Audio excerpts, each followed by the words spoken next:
கலால் வரி உயர்வால் சிகரெட் விலை உயரவிருக்கும் நிலையில் இந்த விலை ஏற்றத்தால் சிகரெட் பழக்கம் குறைய வாய்ப்பிருக்கிறதா என்று மக்கள் குரல் பகுதியில் எழுப்பப்பட்ட கேள்விகளுக்கு கடலூர் பகுதி மக்கள் தெரிவித்த கருத்துக்களை பார்க்கலாம்.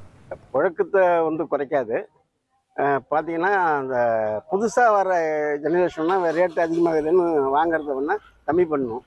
மற்றபடி இது புழக்கத்தை பிடிக்கிறவங்க பழக்கத்தை விடுபடுறது ரொம்ப கஷ்டம். ஏதோ உயிர் பயத்தில் டாக்டர் ஏதாவது பிடிக்காதுன்னு சொன்னாக்கா அந்த உயிர் பயத்தில் ஒன்றா நிப்பாட்டினா தான் உண்ட ஒழிய மற்றபடி இது குறையாது.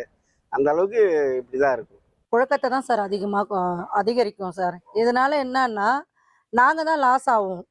இப்போ சிகரெட் விலை என்ன ரேட்டுன்னு எனக்கு தெரியாது. இப்போ அதிகமான ரேட்டாக இருந்தால் அவங்க சம்பாரித்து அதை சாப்பிட்டாங்க, குடிச்சிட்டு இருந்தாங்க. இப்போ நாங்கள் சம்பாதிக்கிறது சேர்த்து குடிப்பாங்க. அதான். ஆனால் அதை பழக்கத்தை விட மாட்டாங்க. இந்த போதைக்கு அடிமையானவங்க திருத்த முடியாது. என்ன விலை அரசாங்கம் போட்டாலும் அதை வாங்கி அவங்க யூஸ் பண்ணுவாங்க தான். இதனால அரசாங்கத்துக்கு தான் லாபம்.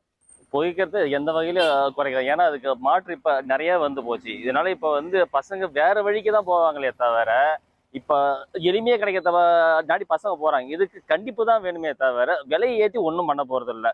அப்போ பணக்காரன் அவன் வாங்கி அவன் சாப்பிடுவானே தவிர சின்ன பசங்க இப்போ மேல்தட்டு மக்கள் இருக்கிற பசங்க இன்னும் கெட்டுதான் போவாங்க. அதனால இதனால எந்த பயனுமே அளிக்காது. அதனால அது குறையாதுங்க. அது இன்னும் இருக்க ரொம்ப ஏறணும். யாரும் குறைக்க மாட்டாங்க.